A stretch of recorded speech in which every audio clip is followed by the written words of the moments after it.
Olá, você vai assistir agora uma mensagem que pode transformar a sua vida. Quero lhe convidar a abrir o teu coração e acolher a poderosa Palavra de Deus. E também te convidar para estar conosco em um dos nossos cultos no CI, aqui em Itajaí. Que Deus te abençoe.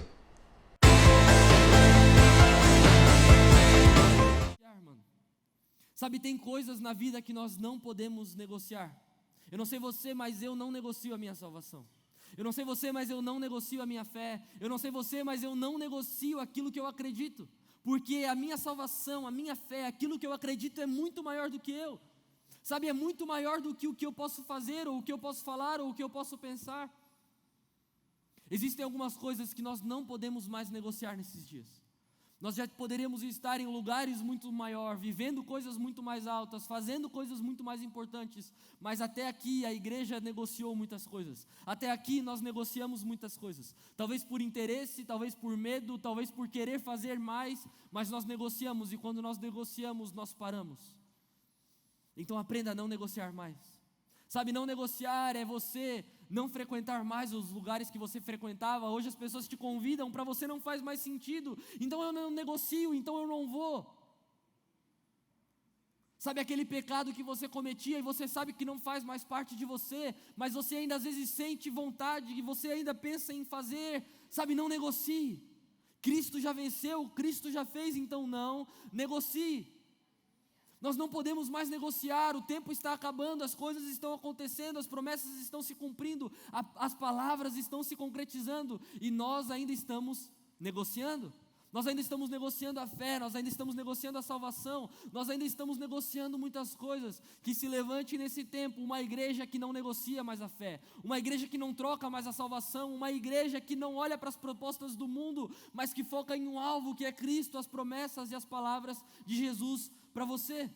Então esteja convicto daquilo que Deus liberou na sua vida, esteja convicto daquilo que Deus derramou em você, esteja convicto das palavras de Deus para você. Esteja convicto de tudo isso, porque quando nós vivemos em convicção, nós deixamos de viver por opinião. Às vezes nós vivemos muito pela opinião do outro, pelo que o outro pensa, pelo que o outro fala, pelo que o outro faz, e nós deixamos de viver por convicção. É a convicção de quem eu sou, é a convicção de que Cristo me amou, é a convicção de que Cristo me salvou. Então a opinião do outro, se eu sou salvo ou não, não faz mais diferença, porque eu tenho uma convicção de que Cristo me escolheu, de que Cristo me separou, de que Cristo me alcançou. Então a opinião do outro não difere mais aquilo que eu já estou convicto. Que nessa noite nós possamos sair desse lugar convictos de tudo aquilo que o Senhor liberou para nós, porque nós deixamos de sonhar, nós paramos de sonhar, porque as opiniões estão falando muito mais alto do que a nossa convicção. Sabe, eu tenho a convicção de que eu vou ser um empresário, eu tenho a convicção de que eu vou ser um empreendedor, eu tenho a convicção de que aquela vaga no meu trabalho é minha, eu tenho a convicção de que eu vou arrumar uma pessoa legal para conviver, eu tenho a convicção. E aí agora eu não olho mais para a opinião, porque a convicção fala muito mais alto do que a opinião dos outros. Então se apegue na sua convicção, se apegue na convicção de Cristo em você, e deixe de olhar e deixe de ouvir a opinião dos outros. Você crê nisso? Você pode dizer um amém por isso? As vozes em que nós ouvimos, às vezes nós ouvimos vozes muito mais altas do que a voz de Deus. Às vezes você ouve vozes que falam muito mais altas do que a voz de Deus no seu ouvido. Como eu te disse antes, nós vivemos em um mundo em que nós somos bombardeados por vozes e informações de todos os lados. Adão, por exemplo, quando ele foi colocado no jardim por Deus, lá dentro daquele jardim ele tinha somente a voz de Deus. Ele tinha a voz da sua própria consciência. A Bíblia vai dizer que Deus visitava o homem todos os dias. Então Adão ouvia a voz de Deus todos os dias. Ele tinha a convicção de que aquela era a voz de Deus, porque nenhuma outra voz falava mais alto do que a voz de Deus, porque nenhuma outra voz era tão forte como a voz de Deus. E ele tinha também a voz da sua própria consciência. E o homem peca e o homem erra, e então eles começam a ouvir um outro tipo de voz, uma voz diferente, uma voz que não era somente a voz de Deus ou a voz da sua consciência, mas uma voz que era diferente para ele, que era a voz do mal, era a voz do inimigo que estava falando para eles também. E então agora ele tem outra voz que ele precisa se acostumar a ouvir, mas uma voz que ele precisa acostumar também, que seja muito menor e muito mais baixa do que a voz de Deus. mas essa voz grita muito mais alto. E eles pecam e eles erram. Em Gênesis 3, a Bíblia vai dizer que o homem ele se esconde de Deus. E quando Adão ele ouve a voz de Deus dizendo: ei, aonde você está? Adão diz aqui: Senhor, estou aqui. Então por que você se escondeu? Não, porque eu estou nu. Tá, mas quem te falou que você está nu? Senhor, aquela voz. Senhor, aquela mulher, Senhor, aquela pessoa, Senhor, aquela outra voz que falou muito mais alto do que a sua, porque tinha uma voz que dizia para ele: Adão, cuide do jardim, Adão, cultive as plantas, Adão, cuide das coisas, e agora vem uma voz muito mais alta do que essa, dizendo: Adão, você está nu, Adão, você pecou, Adão, você errou. Essa voz falou muito mais alto do que a voz de Deus. Às vezes na nossa vida é assim, existe uma voz que está falando muito mais alto do que a voz de Deus. E perceba que aqui nós temos um período de tempo. Primeiro Adão ouvia somente a voz de Deus, depois ele ouvia mais as suas convicções, depois ele começou a ouvir outra voz, senão a voz de Deus. Talvez na nossa vida, anteriormente, nós ouvíamos a voz de Deus muito mais alta. Nós ouvíamos a voz de Deus, nós éramos sensíveis a Deus, nós sentíamos o toque de Deus, nós conseguíamos perceber quando era Deus falando. E o tempo foi passando, e nós fomos nos esfriando, e nós fomos nos afastando, e nós fomos nos distanciando. Agora tudo que eu consigo ouvir é qualquer outra voz, menos a voz de Deus. E agora quando Deus me dá uma palavra para liberar sobre a vida de alguém, eu não tenho mais tanta certeza assim. Afinal de contas são tantas vozes, pode ser a minha carne, pode ser a minha consciência, pode ser o inimigo tentando me envergonhar. Então eu não tenho mais tanta certeza assim, porque existem muitas outras vozes gritando dentro de mim. Se nessa noite nós olharmos para dentro de nós, qual é a voz que nós estamos ouvindo mais? O que nós estamos ouvindo mais alto? Sabe qual é a voz que está gritando mais alto aí dentro?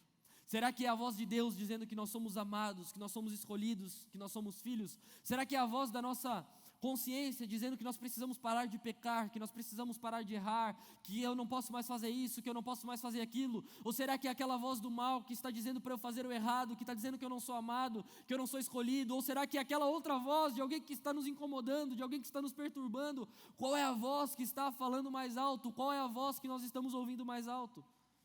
Sabe quando você encosta a cabeça no seu travesseiro, qual é a voz que fala mais alto? Quando você está sozinho, sem ninguém por perto, sem ouvir nenhum tipo de barulho, qual é a voz que está ecoando aqui dentro? Qual é a voz que está gritando aqui dentro? Qual é a voz que está falando aqui dentro?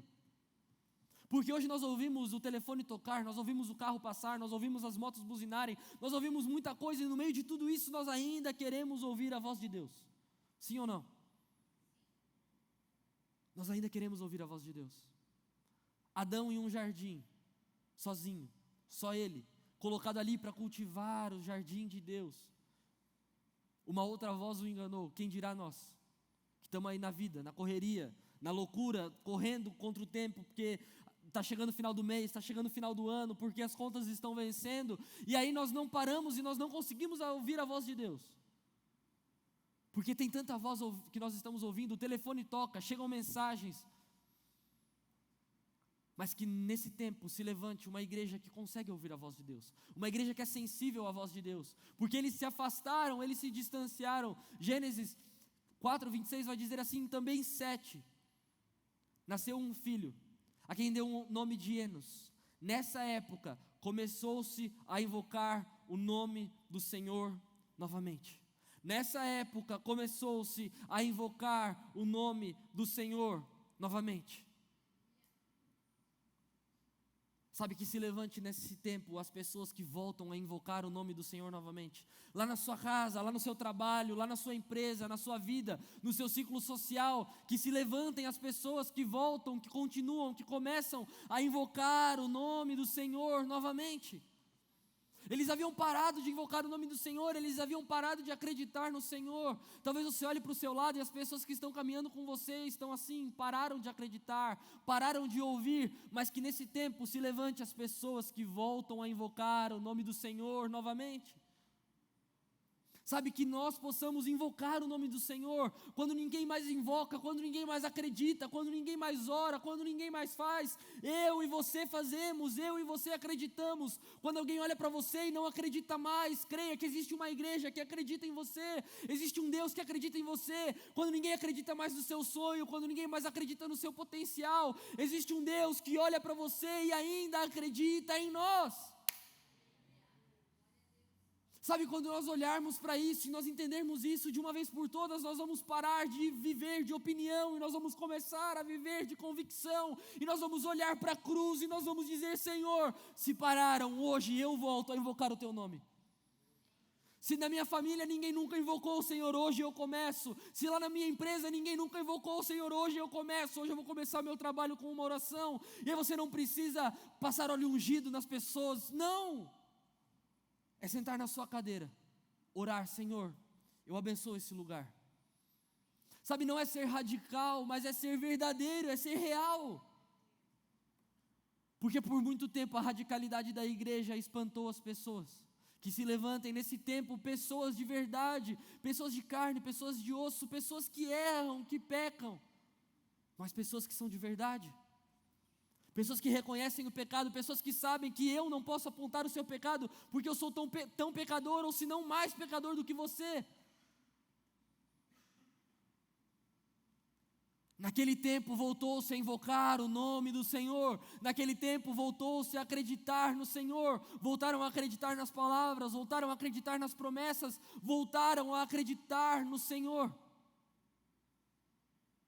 Que nós possamos voltar a acreditar, que nós possamos voltar a invocar, que nós possamos voltar a acreditar.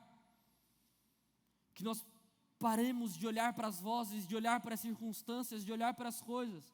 Quer ver, deixa eu te fazer uma pergunta, você não precisa responder, mas agora, nesse momento, se você precisar tomar uma decisão que pode definir a tua vida, talvez como aquela decisão que Abraão teve que tomar: sai da tua terra, do meio da tua parentela e vai para uma terra que eu te mostrarei. Qual é a voz que nós ouviremos primeiro? Qual é a voz que vai gritar mais alto aqui dentro? Será que é a voz da minha consciência? Será que é a voz das pessoas que estão do meu lado? Será que é a voz do mal? Será que é a voz de Deus? A voz da sua esposa? Ouça a sua esposa, ela é boca de Deus. Ouça o seu marido, ele é boca de Deus. Ouça o seu pastor, ouça o seu líder.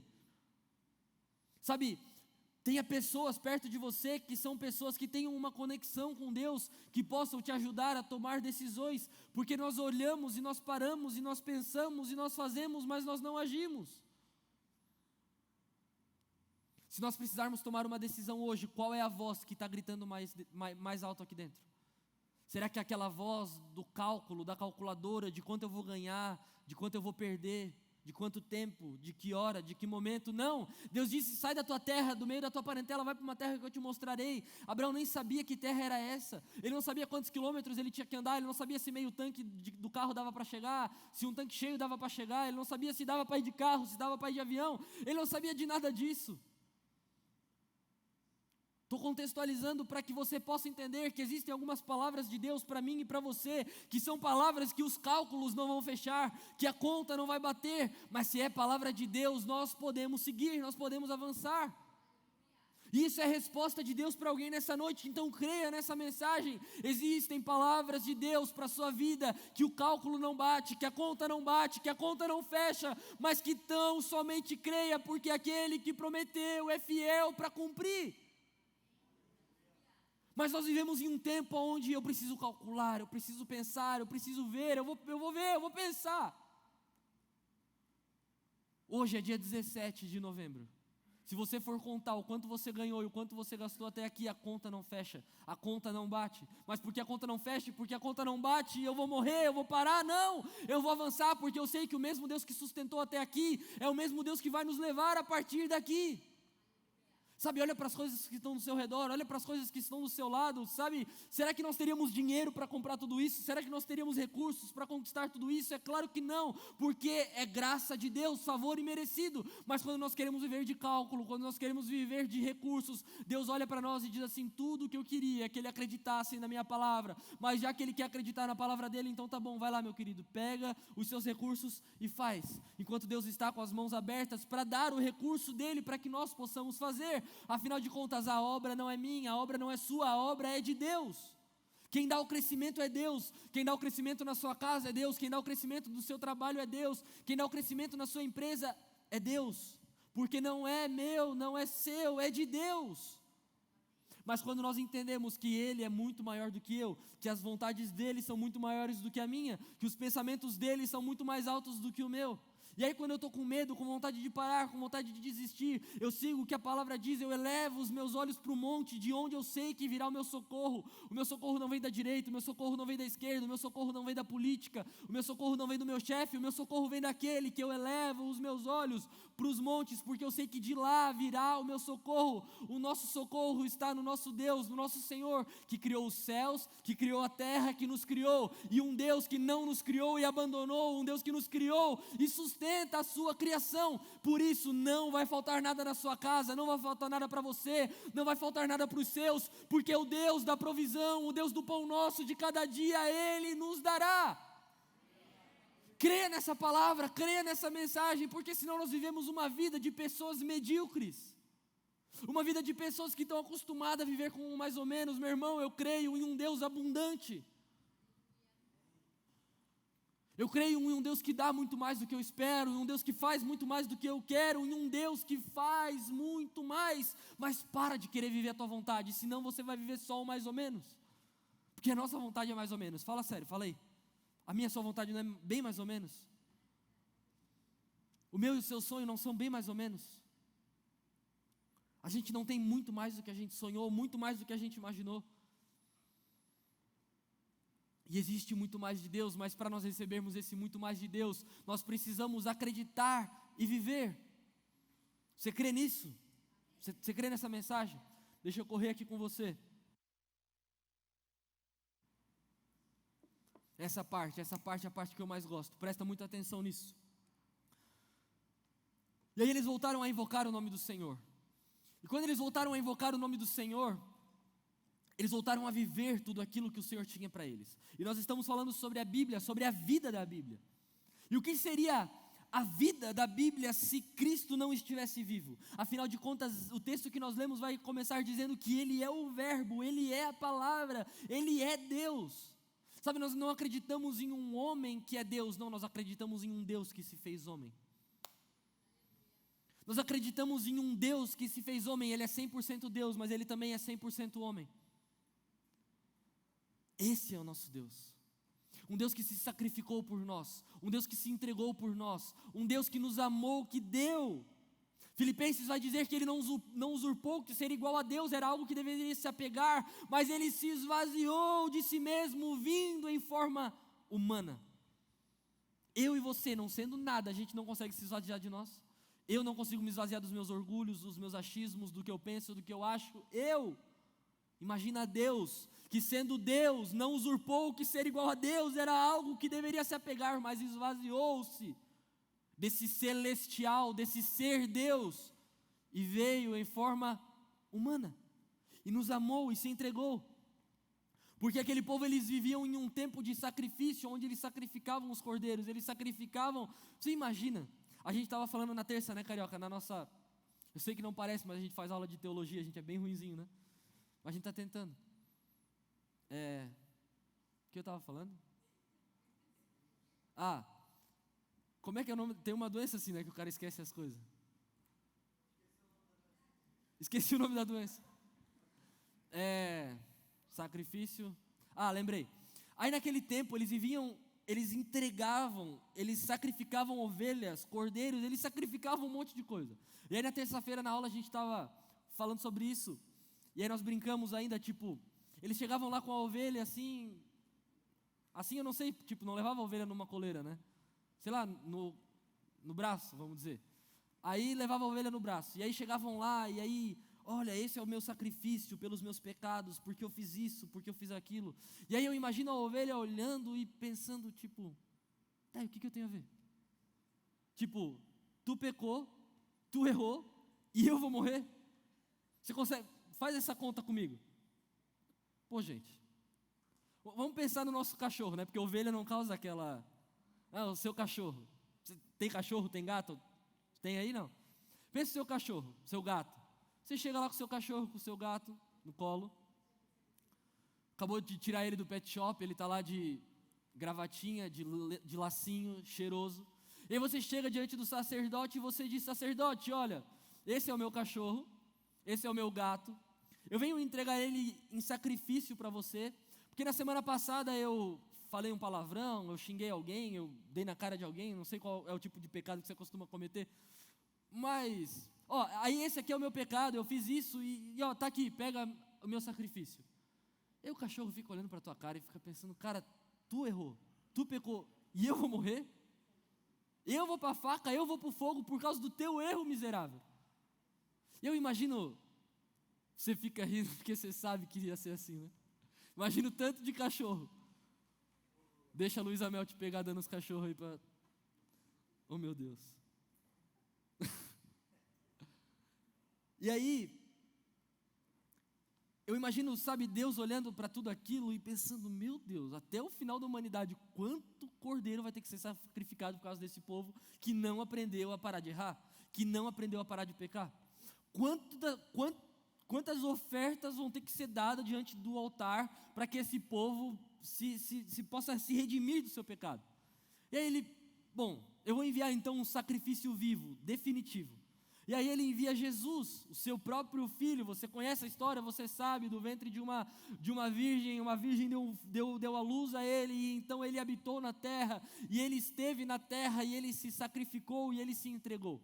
E de uma vez por todas, você hoje não precisa mais sacrificar o Rex. Rex é nome de um cachorro, né? Nome de um gato.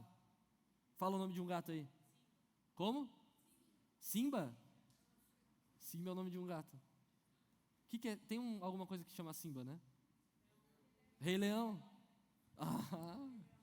Imagina o tamanho do gato.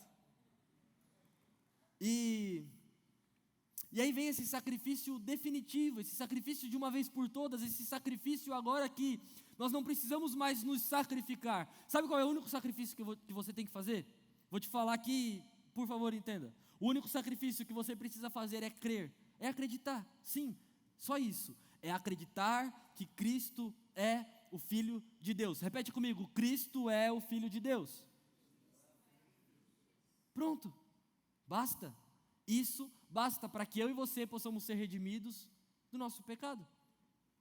Agora, uma vez que eu entendo que Cristo é o Filho de Deus, então eu não preciso mais ficar oferecendo sacrifícios ou me sacrificando. Tudo que eu preciso é acreditar. E é claro, uma vez que eu acredito, eu deixo de fazer. Uma vez que eu acredito que Cristo é o Filho de Deus, não faz mais sentido eu errar, não faz mais sentido eu pecar, não faz mais sentido eu fazer um monte de coisa que eu fazia. Porque se Cristo é o Filho de Deus, verdadeiramente Ele é o Filho de Deus, por que eu vou continuar fazendo? Por que eu vou continuar errando? Por que eu vou continuar pecando? Afinal de contas, se Cristo é o Filho de Deus, agora eu venho para a igreja e eu ofereço o meu sacrifício como um culto racional. Romanos 12 vai dizer assim: portanto, irmãos, rogo pela misericórdia de Deus, que se ofereçam em sacrifício vivo, santo, agradável a Deus. Este é o culto racional de vocês.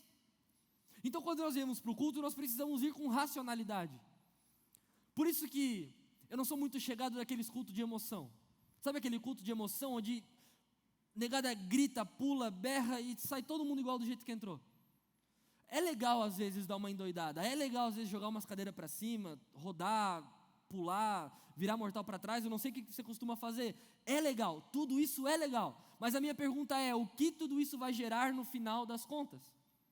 Às vezes nós viemos em um culto e as coisas parecem que não aconteceram, parece que Deus não se moveu, parece que Deus não fez, mas amanhã você vai acordar e você vai se lembrar de uma mensagem que você ouviu ontem, que dizia que Cristo é o sacrifício de Deus e agora não faz mais sentido, ou talvez uma outra mensagem que você ouviu ou que você vai ouvir. Esse é o nosso culto racional, é um culto onde talvez eu não me emociono tanto assim, é um culto talvez onde as coisas parecem que não aconteceram tanto assim, mas é um culto que amanhã gera resultado, é um culto que segunda-feira vai gerar resultado, é um culto que gera resultado. Esse é o nosso culto racional a Deus. Conseguiu entender, emocionado? Racionalidade, pensar, fazer, agir. Você está aí, não? Ai, meu Deus, dava para fazer uma série dessa palavra, hein? Deixa eu pensar.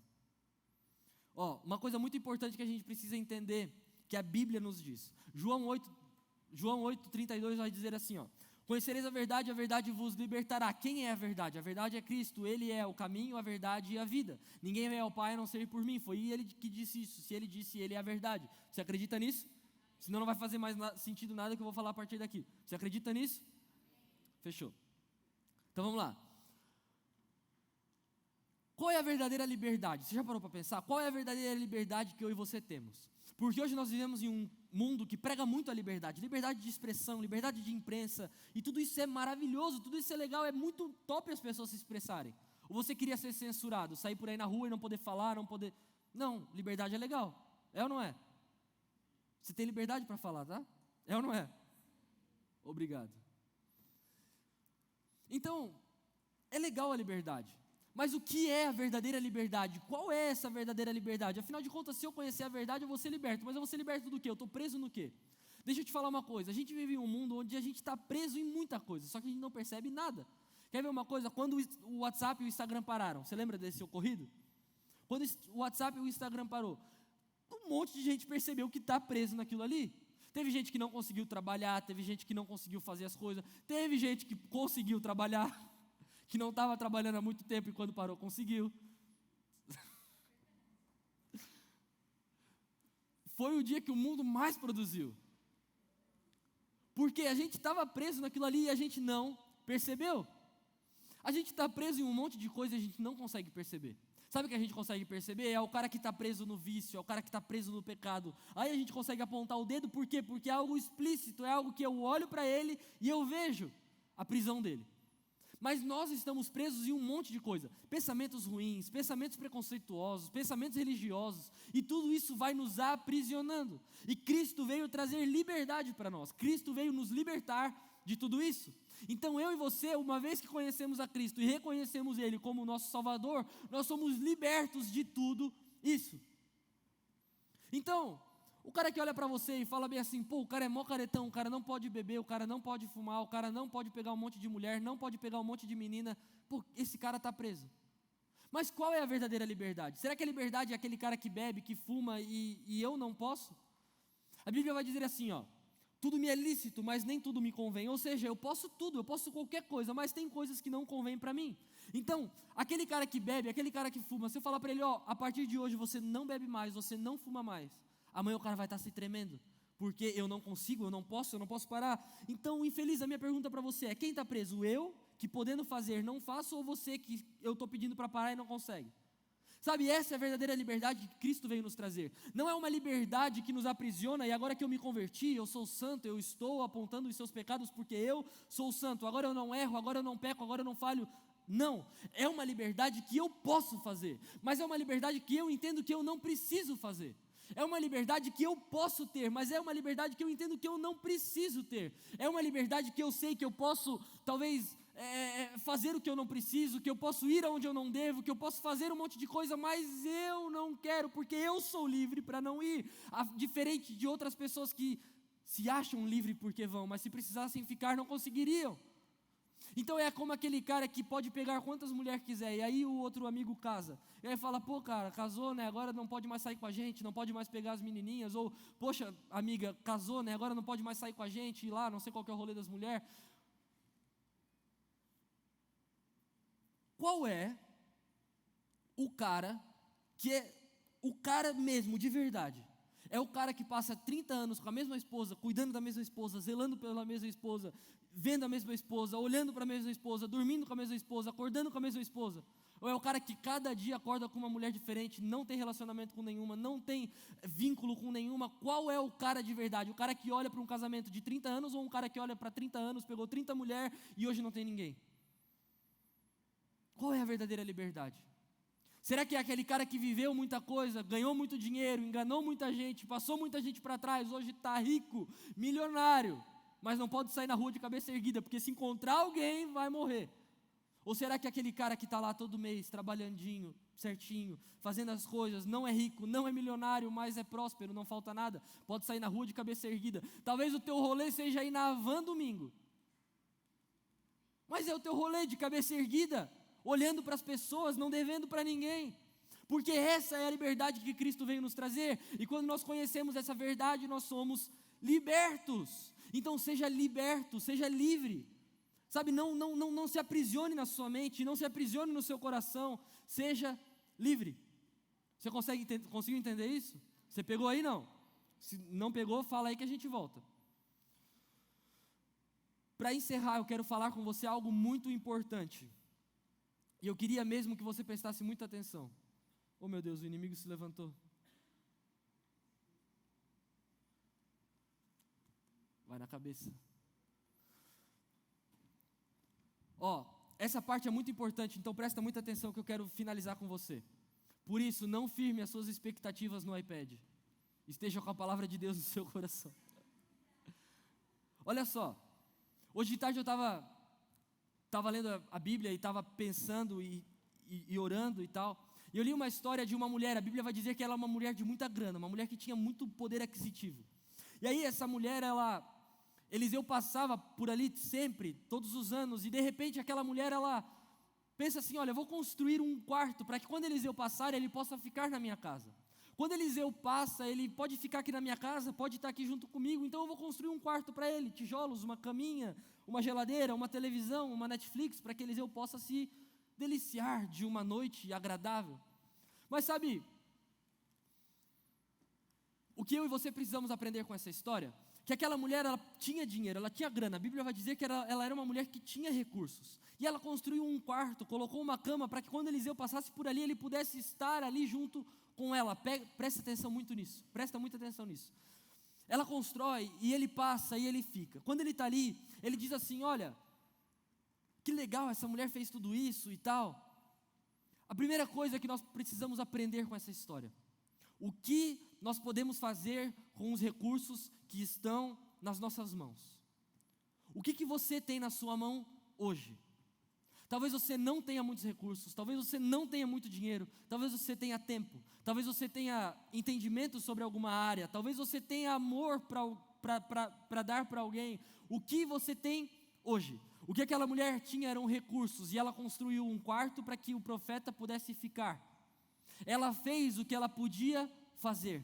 Ela fez o que ela podia fazer. Ela podia construir um quarto, ela construiu um quarto. Ela podia colocar uma cama, ela colocou uma cama. Ela podia colocar, uma televisão. Ela colocou uma televisão, ela fez o que ela podia fazer. Então, número 1, faça o que você pode fazer, conforme o Senhor determinou no seu coração, conforme você acredita que você pode, então faça. Se é tempo, dê tempo. Se é amor, dê amor.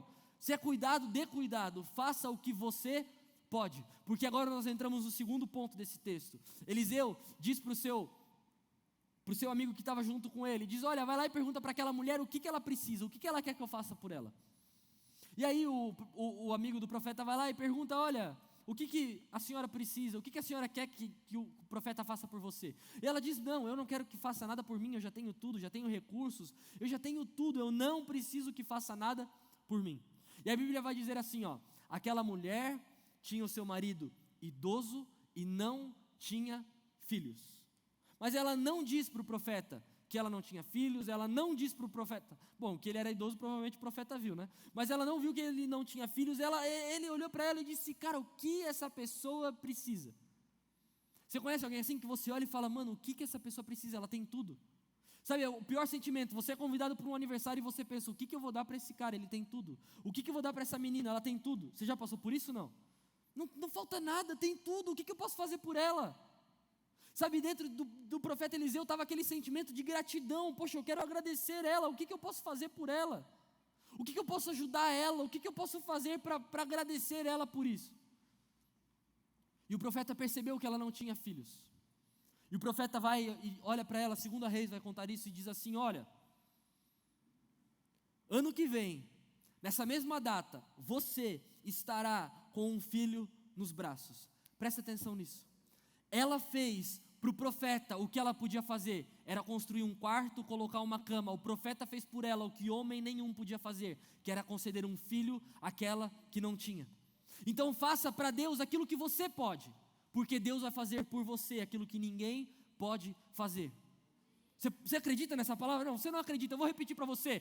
Faça o que você pode fazer, o que você olha e ninguém pode fazer, nenhum homem pode fazer, a religião não pode fazer, a igreja não pode fazer, o pastor não pode fazer. Faça o que você pode fazer, que Deus vai fazer para você, o que homem nenhum pode fazer. Faça o possível e deixa que o impossível Deus faz. Foi isso que essa mulher fez. Ela fez o que ela podia fazer. Era um quarto, era uma cama, era uma televisão, era uma geladeira, eram os recursos que ela tinha. Afinal de contas, ela tinha grana. Mas um filho ninguém pode comprar. Um filho o dinheiro não compra. Mas um coração generoso de dar, um coração generoso de fazer. Deus olha e Deus concede filhos àquela que não pode ter filhos, porque ela fez o que ela podia fazer. Agora Deus faz por ela o que homem nenhum poderia fazer. Faça para Deus o que você pode fazer. Faça para Deus o que você pode fazer. Ame as pessoas, cuide das pessoas, respeite as pessoas, esteja com as pessoas. Porque aquilo que você não pode fazer, aquilo que você tanto sonha, aquilo que você tanto espera, que você já gastou tantos recursos, que você já queimou tantas energias tentando fazer, deixa que Deus faz. Faz aquilo que você pode. Faz o possível e deixa que o impossível Deus faz.